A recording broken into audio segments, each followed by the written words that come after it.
स्वागत है दोस्तों आज के वीडियो में। आज का विषय है हड़ताल और तालाबंदी। आज का जो विषय है वो रानी दुर्गावती विश्वविद्यालय के 4th सेमेस्टर के लिए उपयोगी है। इसके अलावा जो भी LLB के छात्र हैं जो ख़ास तौर पर लेबर लॉ पढ़ रहे हैं उनके लिए ये उपयोगी होने वाला है।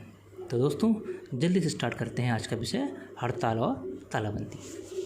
दोस्तों ब्रिटेन और बाद में यूरोप में वर्ष 1780 से लेकर 1820 ईस्वी के मध्य प्रचंड औद्योगिक प्रगति के फलस्वरूप सामाजिक, आर्थिक, राजनैतिक तथा वैचारिक क्षेत्र में क्रांतिकारी परिवर्तन हुए। इसका प्रभाव इंग्लैंड तक ही नहीं सीमित नहीं रहा बल्कि यूरोप के अन्य देशों में भी पड़ा। इस तरह विश्व में एक नए युग का प्रारंभ हुआ और वर्ष 1882 ईस्वी में प्रसिद्ध हिस्टोरिकल अर्नाल्ड टायबानी ने इसे औद्योगिक क्रांति की संज्ञा प्रदान की। फलतः भारत में भी ब्रिटेन ने औद्योगिक विकास प्रारंभ किए थे। कितने ही प्रकार के औद्योगिक अधिनियम पारित भी किए गए जिससे भारत में भी औद्योगिक विकास गतिमान हुआ। जब उद्योग स्थापित हुए तो उनमें विवाद भी उत्पन्न होना स्वाभाविक सी बात है। अतः ऐसा ही एक पुराना मामला 1887 का नागपुर का इम्प्रेस मिल का है, जिसमें पहली बार कर्मकारों ने रेट यानी कि दरों को लेकर के हड़ताल कर दी थी। इन साइड में इसका वीडियो पिक भी देखिएगा। ये उस समय के नागपुर में जो इम्प्रेस मिल थी उसका ये चित्र है। दोस्तों आपके दो एक क्लिप आर्ट दिए हुए हैं, उनमें से हम देखेंगे। पहले जो बॉक्स है इसमें दिया है हड़ताल क्या है। तो सेक्शन 2Q के अनुसार किसी उद्योग में लगे व्यक्तिगण चाहे वे किसी भी संख्या में हों के द्वारा सामूहिक इनकार जिसके लिए उन्हें नियोजित किया जाता है वह हड़ताल कहलाती है। इसके उलट तालाबंदी से आशय सेक्शन 2I के अनुसार जब नियोजक नियोजन स्थान को बंद कर देते हैं या कार्य को स्थगित कर देते हैं या ऐसी स्थिति निर्मित कर देते हैं जिनमें अब नियोजन बनाए रखने को अस्वीकार हो जाता है, तो उस स्थिति को हम तालाबंदी कहते हैं। वास्तव में देखा जाए तो हड़ताल क्रिया है तो तालाबंदी उसकी प्रतिक्रिया। ये स्टेटमेंट कियरवेड़ा एस्टेट बनाम राजामणि क्योम AIR 1960, ये मामला मद्रास का है, में न्यायालय ने निर्धारित किया था। देखिए ऐसा इसलिए होता है कि जब मजदूर ऐसी किसी बात को लेकर हड़ताल कर देते हैं जिसको दबाने के लिए नियोजक के पास एकमात्र रास्ता बचता है और वह होता है तालाबंदी। तत्कालिक न्यायमूर्ति श्री बालकृष्णन अय्यर ने एक मामले में अपने विचार दिए थे कि हड़ताल श्रमिकों के हाथ में अपनी मांगों को मनवाने का अस्त्र है और तालाबंदी नियोजकों का अस्त्र है।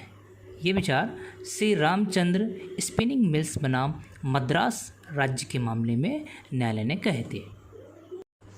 दोस्तों अब हड़ताल की संवैधानिकता पर चर्चा करते हैं। उच्चतम न्यायालय ने धरना प्रदर्शन को अनुच्छेद 19(1)(a) के अधीन उचित माना है, जैसा कि आपने एक मामला पढ़ा होगा कामेश्वर सिंह बनाम बिहार राज्य का। किंतु हड़ताल को इसी मामले में न्यायालय ने किसी भी परिस्थिति में संवैधानिक नहीं माना है। किंतु ट्रेड यूनियंस और मजदूरों के मामले में इसे संवैधानिक दर्जा प्रदान कर दिया है, किंतु इसमें कुछ मर्यादा लगा दी गई है। यानी कि धारा 22(1) और 22(2) यदि वैध मांगों को लेकर की जाती है तो ऐसी हड़ताल, और धारा 22(2) कहती है कि यदि वैध या उचित मांगों को लेकर तालाबंदी की गई है तो यह संवैधानिक होती है। अब चर्चा करते हैं प्रावधान। औद्योगिक विवाद अधिनियम 1947। इसमें देखिए 2 एरो बने हैं, एक में दिया है हड़ताल और एक में दिया है तालाबंदी। हड़ताल हेतु धारा 22(1) के अनुसार मजदूर या यूनियन द्वारा नियोजकों को पहले 14 दिन का नोटिस देना पड़ता है। यही बात तालाबंदी में भी है। धारा 22(2) के अनुसार नियोजकों को 14 डे का नोटिस कर्मकार या उसके यूनियन को देना होता है। दूसरी अहम बात यह है कि जैसे ही 14 दिन पूर्ण हो जाते हैं, मजदूर और उसके यूनियन हड़ताल प्रारंभ कर सकती है। तालाबंदी में भी जैसे ही 14 दिन का नोटिस पूर्ण हो जाता है, उसके पश्चात नियोजक तत्काल अपना फैक्ट्री या उद्योग बंद कर देते हैं या उस पर काम रोक देते हैं। किंतु नोटिस देने के बाद हड़ताल या तालाबंदी प्रारंभ नहीं की जाती है और 6 सप्ताह का समय निकल जाता है, तो ऐसी हड़ताल और तालाबंदी अवैध मानी जाती है। किंतु यदि पुनः 14 दिन का नोटिस दे दिया जाता है यूनियन की तरफ से नियोजकों को और नियोजकों की तरफ से यूनियंस या मजदूरों को, तो वह पुनः हड़ताल जारी कर सकते हैं। दोस्तों, हड़ताल या तालाबंदी के लिए अधिनियम में जो अपेक्षित शर्तें रखी गई हैं वो निम्नलिखित 4 प्रकार से होती हैं।